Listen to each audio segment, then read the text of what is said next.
মা লক্ষ্মী কী করলে প্রসন্ন হবেন? বৃহস্পতিবারের পুজো। প্রতি বৃহস্পতিবারের মা লক্ষ্মীর বিশেষ পুজো করলে তিনি সন্তুষ্ট হন এবং বাড়িতে স্থায়ীভাবে থাকেন, কারণ বৃহস্পতিবার মা লক্ষ্মীর বার। পদ্মজীবীর মালা ব্যবহার করে 108 বার গায়ত্রী মন্ত্র জপ করলে দেবী অত্যন্ত সন্তুষ্ট হন।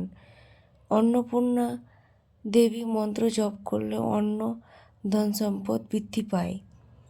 এই শঙ্খকে মা লক্ষ্মীর শঙ্খ বলা হয়, যা বাড়িতে রাখলে ব্যবহার করলে দেবী প্রসন্ন হন।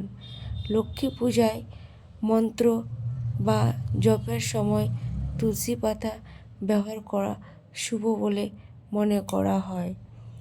অন্নদান। অন্নপূর্ণা দেবী হলেন মা লক্ষ্মীর আরেক নাম, যিনি অন্ন দান করেন। তাই অন্ন দান করলে লক্ষ্মী দেবী প্রসন্ন হন।